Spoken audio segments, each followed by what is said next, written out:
Bonjour et bienvenue dans l'émission Parole de Femmes. Nous sommes avec le pasteur Louis-John Diebon. Je l'ai. Bravo, bravo. Et concentration maximum. Et aujourd'hui, on va parler de la protection divine parce que on vit, comme on l'a dit, dans un monde où les violences sont de plus en plus fréquentes et de plus en plus violentes aussi. Et en Haïti, vous allez pouvoir tout à l'heure nous raconter un peu des témoignages que vous avez vécus de protection. Mais c'est important que les chrétiens, que l'Église se rappelle que nous avons un Dieu qui est bon, un Dieu qui veut notre salut, qui veut notre protection. Exactement. Dieu est infiniment bon et le diable est infiniment méchant. Et c'est une vérité qui est très simple, mais que souvent les gens ne saisissent pas. Et nous, on enseignait ça à nos enfants dès un très, très jeune âge chez nous. Jean 10, ça dit que le voleur ne vient que pour voler, égorger et détruire. Et Jésus est venu afin qu'on puisse avoir la vie et la vie en abondance. Et j'aime aussi le verset Jérémie 29, 11, qui dit que Dieu a des projets de paix et non de malheur afin de nous donner un avenir et de l'espérance. Donc, on voit, ça c'est seulement quelques exemples de versets dans la Bible qui nous décrivent vraiment la bonté de Dieu. Il y a plein de psaumes qui nous disent vraiment Dieu est bon et l'ennemi est là simplement pour nous enlever notre destinée, nous enlever qu'est-ce que Dieu a de bon à nous offrir. Ouais. Il veut nous voler notre santé, il veut nous voler notre argent, il veut nous voler notre bonne façon de penser. Il veut justement, c'est l'ennemi qui est le père du mensonge. Donc, il infiltre toutes sortes des demi-vérités ou des demi-mensonges, ce qui fait que ça devient des grandes forteresses dans la tête des gens. Et ça construit un peuple qui ne pense pas comme Dieu. Mais en fait, c'est ça, c'est que Dieu est vraiment venu pour nous donner une vie abondante. Et il est l'auteur du bien et il est lui-même amour. La Bible nous dit aussi que Dieu est amour. Donc, Dieu n'est pas l'auteur de toutes les catastrophes de la terre, mais bien l'ennemi qui veut notre destruction, tout simplement. Donc, c'est pas compliqué. Comme Dieu n'a pas voulu que Haïti soit ravagée par un séisme, c'est ça. Mais au travers de ce séisme, Dieu a une voie pour être glorifié au milieu du désastre. Et puis, c'est exactement ce que vous êtes en train de faire dans votre pays. Et après le séisme, il y a eu plusieurs violences, il y a eu comme une instabilité dans le pays, j'imagine.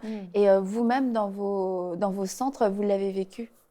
Bon, c'est pas après le séisme. Haïti, c'est vraiment un pays qui a connu un tas de violence pendant un bail très longtemps parce que instabilité gouvernementale sur toute la ligne, c'est vraiment un pays qui n'est pas du tout bien géré. Et en réalité, à quoi on doit s'attendre? Ceux qui gouvernent ne connaissent pas Dieu. Qu'est-ce qu'ils peuvent remettre? On ne peut pas donner ce qu'on n'a pas. Donc, en réalité, on a connu une expérience extraordinaire où Dieu s'est manifesté de façon surnaturelle dans nos foyers d'accueil. Et c'est en juillet dernier, nos enfants avaient été attaqués par des bandits. L'une de nos maisons avait été attaquée par des bandits, mais Dieu était présent pour protéger nos enfants. Et la scène, l'histoire se déroulait comme ça. Et en Haïti, dans nos cultes, on a 2 services chaque dimanche matin. 6h, 8h30, 9h, 11h30. Et tous nos enfants viennent pour le culte de 9h30. Les enfants aiment dormir. C'est vraiment une habitude qu'on peut constater. Chaque dimanche, ils viennent pour le culte 9h.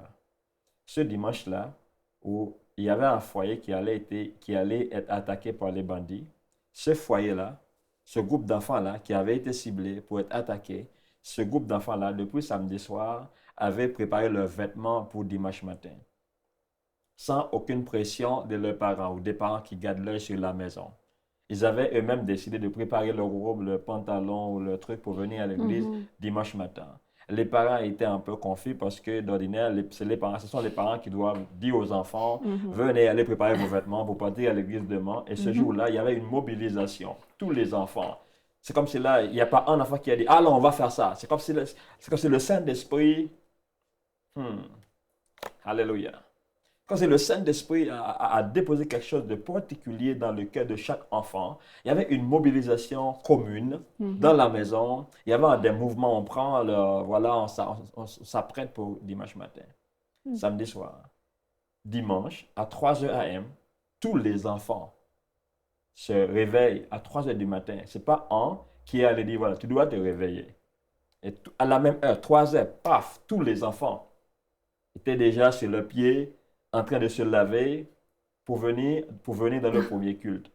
Les parents étaient complètement confus parce que c'est vraiment anormal. Les enfants viennent pour le deuxième culte. Et maintenant, ils se lèvent à 3h AM sans demander qu'est-ce qu'on va manger avant de partir pour l'église parce que c'est très tôt. Et là, ils s'habillaient, ils ont quitté leur maison et se rendaient à l'église pour le premier culte 6h AM. Et moi, je suis arrivé au campus depuis 5h30 avec ma famille. Et là, à 6h, on allait démarrer le service. Tous mes enfants, les enfants de ce foyer-là, étaient déjà là. Entre-temps, notre foyer, qui n'était pas ciblé, les enfants venaient pour le culte de 9h. Chemin faisant, on est là, on a fait le premier culte. Et là, après avoir terminé le premier culte, ma femme, j'allais dans mon bureau pour prendre un petit repos, pour aller prêcher pour le deuxième culte. Ma femme, elle m'a stoppé. Elle m'a dit, il y a un problème là. Il y avait les bandits qui venaient à la maison, qui voulaient kidnapper les filles et qui te cherchaient. Et parce que la servante, la dame qui s'occupait de la maison, la dame de service qui était à la maison, pendant qu'elle était restée derrière, en train de nettoyer la pièce, elle a ressenti la présence de quelqu'un, elle était sortie, elle avait vu des hommes armés qui avaient dit où sont les filles. Et elle a dit, elles ne sont pas là. Et ces hommes-là avaient creusé la maison, toutes les pièces de la maison. Ils n'ont rien trouvé, ils ont frappé les dames et c'est parti. C'était un dimanche matin. Ils sont venus à 7h25.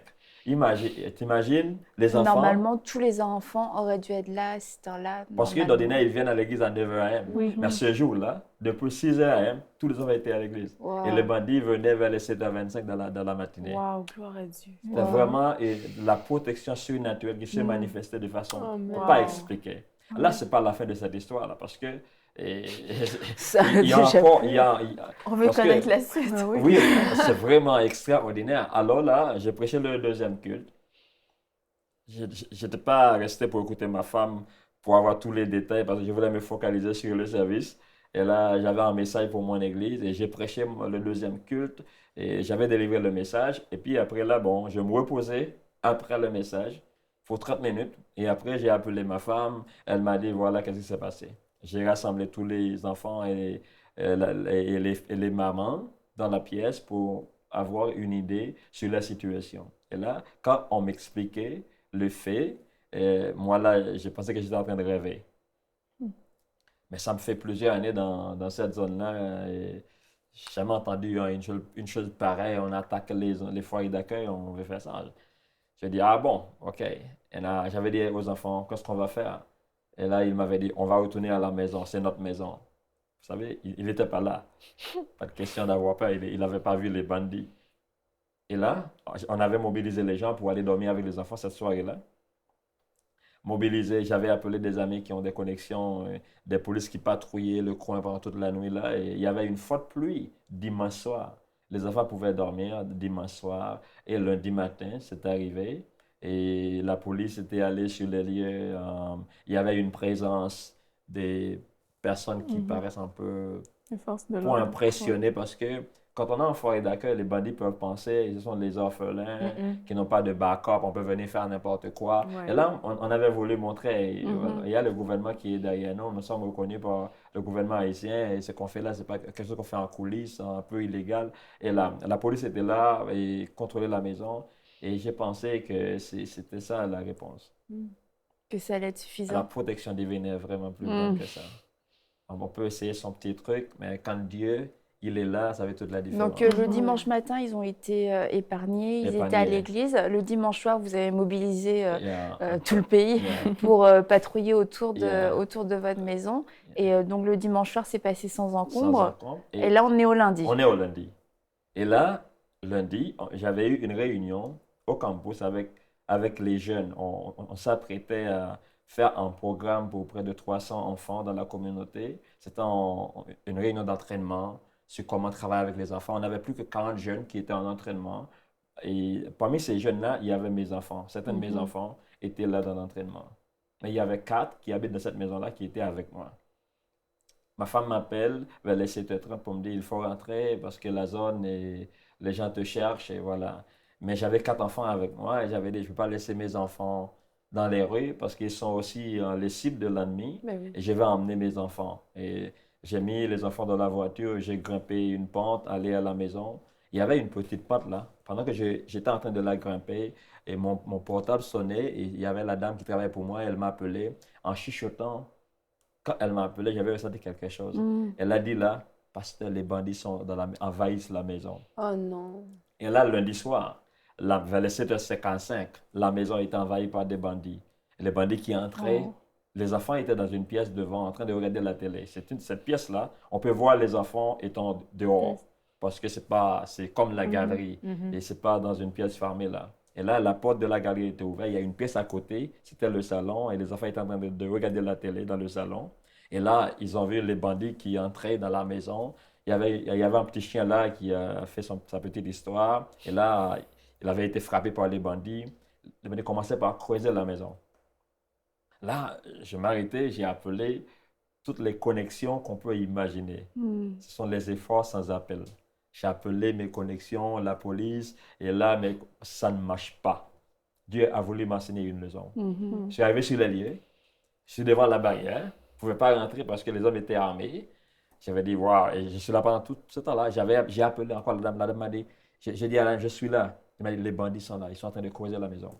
Et pendant 45 minutes, cette maison-là avait été creusée, fouillée par les bandits. Toutes les pièces avaient été fouillées par les bandits. On avait tiré les lits, déplacé les cabinets, tout ça là, creusé dans tous les coins de la maison. La pièce où les enfants regardaient la télé était introuvable. Les enfants n'étaient pas vus par les bandits. Wow. Et là, on est rentré. C'est puissant. Et c'est vraiment une intervention surnaturelle. La Les maison a été aveuglés. fouillée pendant 45 minutes. Les aveuglés. Et la maison, la chambre qui était devant, et parce que là, la lumière était allumée, un bandit ne va pas rentrer dans une maison sans contrôler à l'intérieur. Il va creuser, voilà, il va être nauséeux, et voilà, il va voir qu'est-ce qui se passe là. Wow. Et là, je pense, en regardant, ils n'ont rien vu là. Et on m'avait dit que la maison était entourée par les bandits qui étaient sur la cour de la maison et aussi à l'intérieur de la maison. Il y avait plus que 8 hommes qui étaient dans ma maison. 8, wow. Fouiller la maison. Et là, sur la cour, il y avait des hommes armés. On ne peut pas trouver les enfants. Et là, je suis rentré après 9 heures. Et là, Dieu m'a dit, tu quittes cette maison-là. Ce que Dieu m'avait dit. Et sur place, j'ai quitté la maison pendant cette soirée-là. Ah oui. C'était vers 11h, 11h30 du soir. J'étais avec mes enfants, les placer dans un autre coin. Et vers 12h30, je suis rentré à la maison, aller me reposer. Donc, Dieu. On voit que Dieu, Ça, c'est la vraiment protection de fait Dieu. ça. La protection surnaturelle. Wow, je suis époustouflée. Yeah. Et qu'est-ce que les enfants ont dit quand vous leur avez raconté? Parce qu'ils ont vu les bandits rentrer, donc est-ce qu'ils avaient peur? Quand Est-ce tous que... les enfants étaient vraiment traumatisés, ils étaient en train de pleurer. Et c'était vraiment... même quand ils étaient dans ma voiture en train de partir avec eux pour un autre coin là, ils pleuraient encore dans la voiture. C'était très traumatisant. Mais est-ce qu'ils ont vu la bonté, la protection de Dieu? Absolument, ils ont vu la présence de Dieu, la manifestation de la protection surnaturelle. Parce que c'est facile de lire quelque chose dans la parole. De le vivre, c'est autre chose. Et de le vivre, c'est vraiment extraordinaire. On voit ce que la Bible dit, que l'ange de l'Éternel, il est là autour de ceux qui craignent Dieu. Et là, maintenant, on voit la réalisation, la manifestation, la démonstration de cette parole. On dit, waouh! Ouais, amen. Non, mais parce qu'on peut avoir les yeux sur les bandits, sur ces hommes armés. Et c'est vrai qu'on doit être conscient de cette réalité spirituelle du monde invisible, de savoir que les anges, c'est pas... des bébés dodus. Voilà, exactement. Avec des ailes qui flottent. Vraiment, les anges de Dieu répondent à sa voix et obéissent à sa voix. Ils sont là pour notre protection. Et très certainement que votre maison était remplie d'anges à ce moment-là et que les anges étaient largement supérieurs en nombre et en force comparé à ces bandits. Et je pense que c'est l'un des cas que Dieu nous a permis d'expérimenter. Il y a peut-être des cas qu'on ne connaît même pas. C'est Je ça, pense on n'a pas qu'il y a conscience de des tout. cas qui ne Hein, sont pas... C'est ça. qu'on Ouais. n'a pas été informé. Dieu nous a Ouais. permis d'être présents Ouais. ou d'expérimenter ce Ouais. cas de particulier. Mais C'est je ça. pense qu'il y a plein de cas, Ouais. il y a plein de situations où Dieu On était n'a là, pas su. mais on ne s'est pas Peut-être, même ouais, rendu on compte s'est pas qu'il rendu était là. compte. Il faut aussi être attentif au Saint-Esprit parce que bon là c'est sûr qu'il y a eu une protection, il y a eu un aveuglement, mais aussi parfois le Saint-Esprit qui peut vraiment nous avertir. Hein. C'est pour ça que c'est important d'être sensible à la voix de Amen. l'Esprit. Je me souviens d'un couple d'amis sud-africains qui avaient immigré en Australie avec leurs 2 enfants parce que justement un matin la maman, c'était une maman à la maison, elle était dans sa maison justement, puis le Saint-Esprit lui a dit maintenant tu sors tout de suite. Il n'y avait aucune raison. Donc, elle a pris son sac à main et elle a obéi, elle est sortie. Et il y a eu, bon, on sait, en Afrique du Sud, il y a aussi comme ça des bandes armées qui ratissent les maisons. Puis bon, il y a des cas de viol et il y a vraiment des choses très, très... Ils ne se contentent pas juste de voler, là. C'est très, très violent. Et elle est sortie et quand elle est rentrée, sa maison avait été complètement ravagée. Le fait que c'est important d'être attentif à la voix de l'esprit, de la connaître, d'être attentif, parce que Dieu nous protège tantôt d'une manière, tantôt d'une autre, hein, pour transformer un peu un verset qu'on connaît bien. Amen. Et oui, ça peut être des anges que Dieu envoie pour nous protéger, mais ça peut être aussi la voix de l'esprit qui nous Amen. avertit. Yes, amen. Et il faut être obéissant. Faut être Amen. obéissant, Vraiment, amen. c'est important de l'entendre et d'être obéissant. Amen. Mais moi, j'ai envie de dire, franchement, quand j'écoute ces histoires, c'est où est la force du diable, là où Jésus règne, au final. Absolument. C'est vraiment ça qui monte dans mon cœur, c'est que certainement, le diable va toujours envoyer ses flèches, il va toujours tout mettre en œuvre pour déstabiliser les enfants de Dieu. Amen. Mais tant qu'on est sous la couverture de Dieu, on est protégé. C'est vraiment ça qui ressort, c'est que Dieu a fermé les yeux de ces bandits-là. Absolument. Une pièce qui est de l'extérieur visible, Yeah. ouverte, avec des enfants. Les enfants dans une pièce ne sont généralement pas tranquilles, ils parlent, ils jouent. Et là, vous ne les entendez pas, vous ne les voyez pas. Franchement, il faut qu'on réalise à quel point Dieu nous aime et à quel point nous sommes sous sa couverture. Lui, il a tout déployé pour assurer notre protection. C'est ce que la Bible dit, c'est que Dieu, les anges sont des esprits au service de Dieu pour apporter de l'aide à ceux qui vont hériter du salut. Donc Dieu a déjà délégué des forces spéciales pour nous entourer, pour vraiment nous protéger. Et lorsqu'on prend conscience de ça et lorsqu'on le vit, surtout quand on est enfant, comme l'histoire que vous racontez, moi je pense que ça change une vie. Amen. Ça change de comprendre que, en fait, quel que soit le niveau de l'hostilité, quel que soit le niveau de terreur qui nous entoure, mais Dieu a des forces plus puissantes qui nous entourent et nous sommes divinement protégés. Amen. On avait fait toute une série. Non, mais c'est bien. On avait fait toute une série sur le miraculeux, et je ne sais pas si vous vous en souvenez, et on avait parlé de la protection divine. Oui. Et est-ce que tu avais donné un témoignage, Anne? Il me semble bien. Oui. Comment? Parce que je m'en souviens que tu nous l'avais partagé de façon privée. Privée. Le jour de l'incendie, là? Non, que tu étais sur la route avec tes filles et que là, d'un seul L'histoire de la coup, carte. tu cherchais ta avec carte. ma carte de crédit, oui. Ouais. Tu veux que je la raconte, Ouais. j'imagine? Oh ben, oui, pour faire court, j'étais en route avec mes petites filles, en voiture, toute seule. Et puis, j'ai traversé le Morvan. Donc, non, pas le Morvan. Comment ça s'appelle, cette région? C'est une région de France où il y a des toutes petites routes vraiment très, très étroites, où on se croit juste à deux. Et donc, on n'arrivait pas à doubler. Il y avait un véhicule lent qui nous bloquait. Donc, on était plusieurs voitures à être en convoi pendant des kilomètres et des kilomètres. On n'arrivait pas à dépasser. Puis à un moment donné, j'ai été prise d'un doute parce que j'avais pris de l'essence quelques kilomètres avant. Et puis, je me suis dit, est-ce que j'ai bien rangé ma carte de paiement? C'est ma carte bleue. Est-ce que je l'ai bien rangée? Bien, je ne m'en vois pas en train de la ranger. Mais est-ce que je l'ai rangée? Et c'est devenu une obsession, cette histoire de carte de paiement, alors que ça ne m'arrive jamais. Je me dis, je paye, je range mes affaires. Et là, je conduisais. Est-ce que j'ai bien rangé ma carte? Et c'était tellement fort que je me suis mise sur le côté. Et puis là, je fouille, je trouve ma carte. Oh, bon, ben, j'ai ma carte, je redémarre. Quelques kilomètres plus loin, tout le convoi de voitures dans lequel j'étais avait eu un accident, il y avait eu un dépassement dangereux. Wow. Il y avait vraiment des gros dégâts. Ouais, Fait que Dieu, par son Esprit Saint, a mis cette espèce d'obsession dans ma tête de carte. Où est-ce que j'ai rangé ma carte bleue? Et puis ça m'a gardée parce que il y avait vraiment, c'était pas beau à voir. Fait que Dieu nous protège. Et puis je vous ai raconté aussi cette histoire de quand il y a eu des jeunes qui ont incendié la voiture de mon propriétaire. Donc ils voulaient voler l'essence comme les réservoirs ferment à clé. Donc ils avaient percé avec une chignole, ça avait fait des étincelles, mis le feu à la voiture qui était garée devant ma fenêtre de salle à manger. Et ce soir-là, c'était un dimanche. Et j'étais seule à la maison avec mes enfants. Normalement, à 9h du soir, tout le monde est couché à l'arrière de la maison. Et là, ce soir-là, il y a une dame, je ne la connais pas, je ne lui ai jamais reparlé, je ne sais pas comment elle a eu mon numéro. Il y a une femme qui a appelé à la maison et qui m'a parlé de ses problèmes et ses problèmes et ses problèmes, tellement longtemps que je n'ai pas pu coucher mes enfants ni même leur donner à manger. Ce qui fait qu'elles étaient dans le salon, bien sagement, avec leurs habits du dimanche. Elles attendaient que maman ait fini de parler à la dame au téléphone.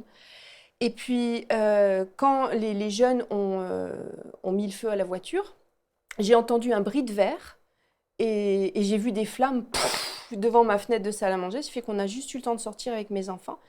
Mais en temps normal, on aurait dû être dans les chambres en arrière. On n'aurait pas vu ça. On aurait vraiment été en danger parce qu'il y a eu un gros incendie après.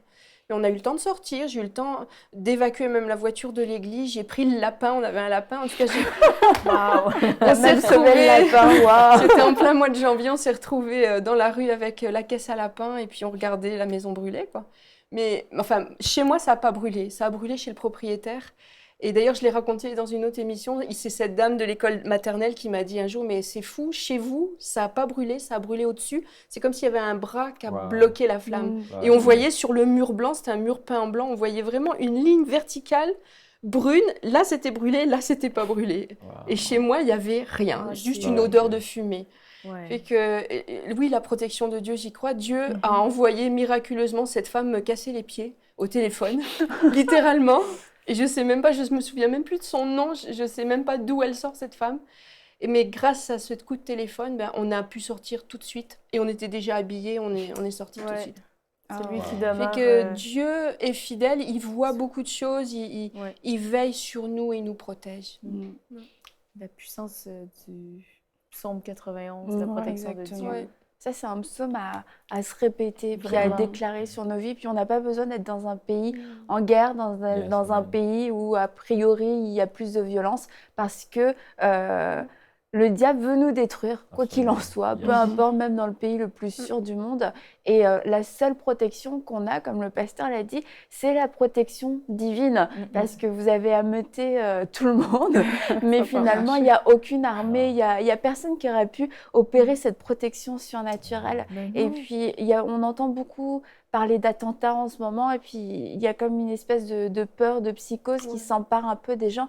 Qu'est-ce que vous voudriez dire à l'Église pour vraiment ne pas tomber dans cette psychose et puis apprendre à se confier en Dieu?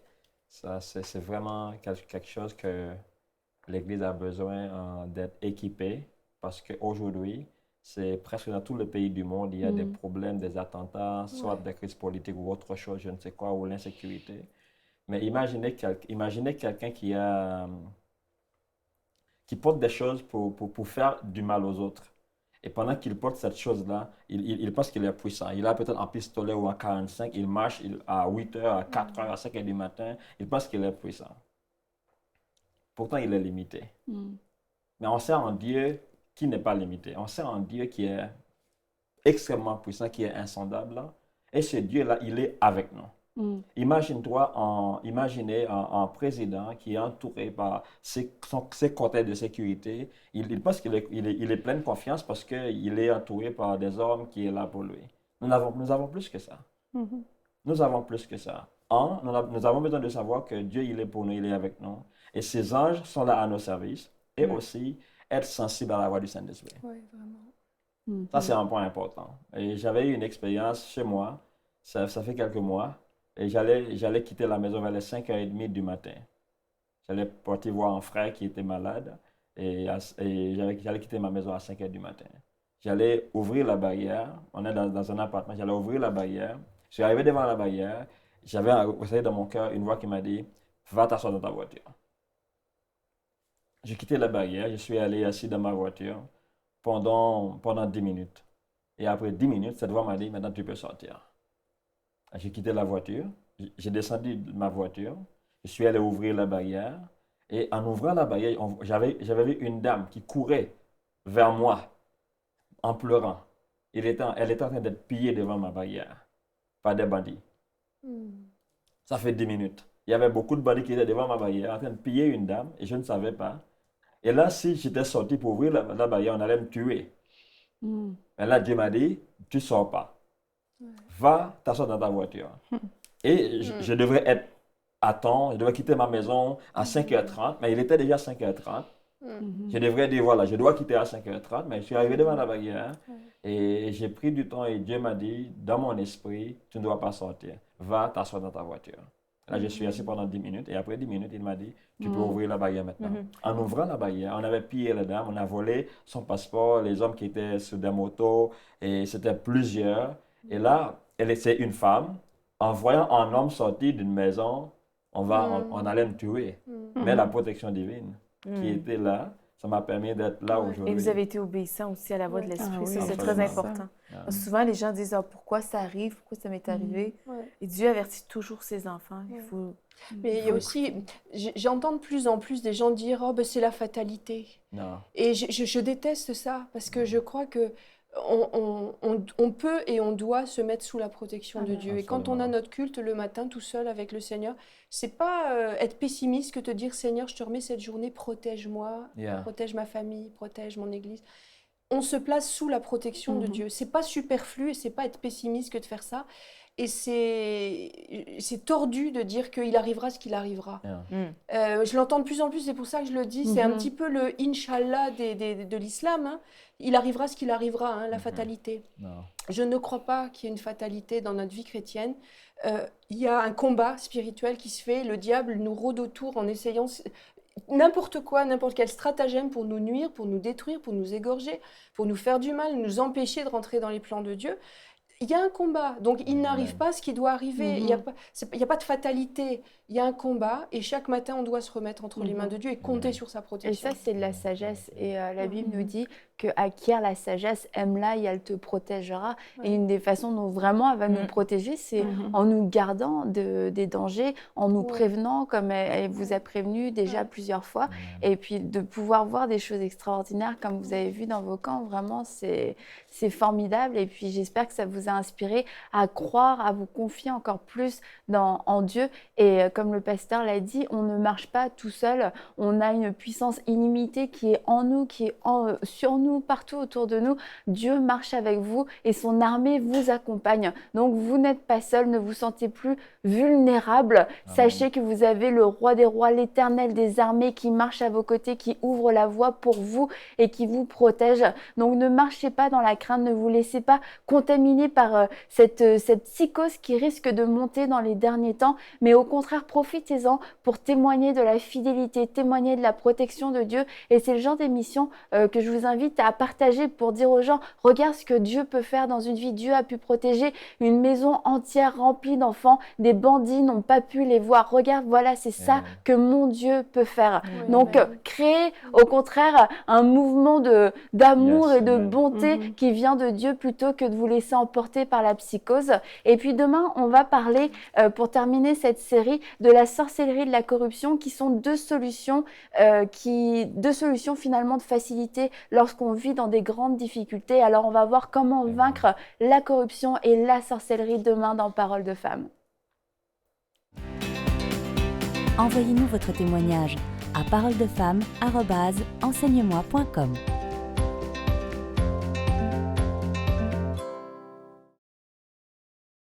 Cette émission est rendue possible grâce au précieux soutien des partenaires d'Enseigne-moi Canal International. Retrouvez tous nos programmes sur enseigne-moi.com.